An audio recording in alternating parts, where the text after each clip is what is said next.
जो राजीनामा आहे किंवा या शिक्षण व्यवस्थेतील बदल आहे हा संपूर्ण देशातील युवकांचा विजय असून इथून पुढच्या काळात देखील अशा पद्धतीच्या गैरप्रकार घडले तर प्रत्येक मंत्र्याला ह्याची भीती राहणं किंवा धास्ती राहणं गरजेचं आहे. जे लोक दोषी होते त्यांची संख्या महाराष्ट्रातून जास्त होती आणि म्हणूनच केवळ शिक्षण मंत्र्यांचाच नाही तर या नीट घोटाळ्याच्या संबंधाने महाराष्ट्राचे मुख्यमंत्री आणि गृहमंत्री यांचा देखील राजीनामा घेणं खरं तर रास्त होतं. मंत्री जरी बदलला असला तरी प्रश्न काही बदलले नाही. हा प्रश्न इथून पुढे देखील येऊ शकतो. याच्या आधी देखील घटना अशा घडलेल्या आहेत आणि इथून पुढे ह्या घटना घडणार नाही यासाठी सरकारनं प्रयत्न केले पाहिजे, कठोर शासन केले पाहिजे. शिक्षण मंत्री धर्मेंद्र प्रधान यांनी त्यांचा राजीनामा आपले प्रधानमंत्री यांच्याकडे सुपूर्द केला. ह्या प्रसंगानिमित्त मी बोलू इच्छितो की जो राजीनामा आहे किंवा ह्या शिक्षण व्यवस्थेतील बदल आहे हा संपूर्ण देशातील युवकांचा विजय असून इथून पुढच्या काळात देखील अशा पद्धतीच्या गैरप्रकार घडले तर प्रत्येक मंत्र्याला ह्याची भीती राहणं किंवा धास्ती राहणं गरजेचं आहे. त्याचप्रमाणे देशात ज्या प्रकारे घटना घडत आहेत, जसे विद्यार्थ्यांवर लाठीचार्ज झाला तर त्या अनुषंगानं मी बोलू इच्छितो की त्या लाठीचार्ज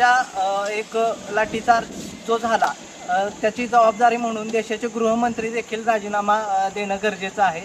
तसेच देशातील अनेक मंत्र्यांकडून किंवा स्थानिक प्रशासनातील राज्य पातळीवरील मंत्र्यांकडून बरीच स्टेटमेंट आली की हे जे युवक आहेत ते आतंकवादी आहेत किंवा त्यांना बाहेरून फंडिंग होत आहे.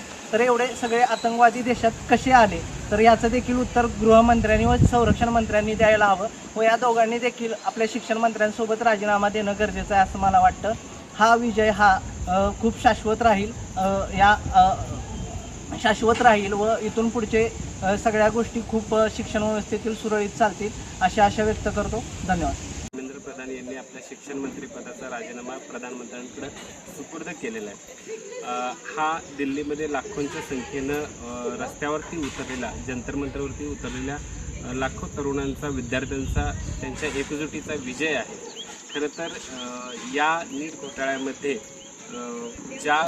जे लोक दोषी होते त्यांची संख्या महाराष्ट्रातून जास्त होती आणि म्हणूनच केवळ शिक्षण मंत्र्यांचाच नाही तर या नीट घोटाळ्याच्या संबंधाने महाराष्ट्राचे मुख्यमंत्री आणि गृहमंत्री यांचा देखील राजीनामा घेणं खरं तर रास्त होतं.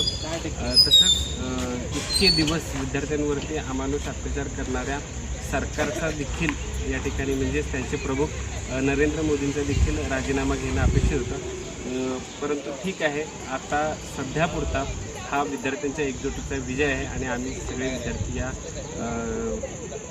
गोष्टीने खुश आहोत. विजय झालेला आहे खऱ्या अर्थानं.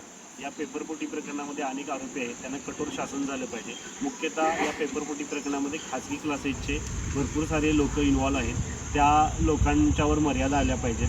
तसेच इथून पुढे अशा घटना घडणार नाहीत याची काळजी घेतली पाहिजे. मंत्री जरी बदलला असला तरी प्रश्न काही बदललेला नाही. हा प्रश्न इथून पुढे देखील येऊ शकतो. याच्या आधी देखील घटना अशा घडलेल्या आहेत आणि इथून पुढे ह्या घटना घडणार नाहीत यासाठी सरकारनं प्रयत्न केले पाहिजेत, कठोर शासन केले पाहिजे. तसेच या आंदोलनामध्ये इतके दिवस जे विद्यार्थी लढत आहेत त्या विद्यार्थ्यांचं खरं तर कौतुक की सोशल मीडियावर सुरू झालेली लढाई रस्त्यावर येणार नाही असं भरपूर लोकांना वाटत होतं, पण इतक्या मोठ्या संख्येने विद्यार्थी रस्त्यावर उतरले आणि त्यांनी असं काही करून दाखवलं की सरकारला झुकावं लागलं.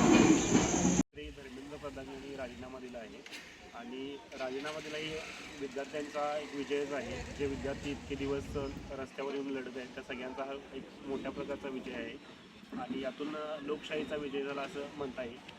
जरी मंत्री जरी बदलला असला तरी प्रश्न काही बदललेला नाही. शिक्षण व्यवस्थेमध्ये सुधारणा होणं गरजेचं आहे.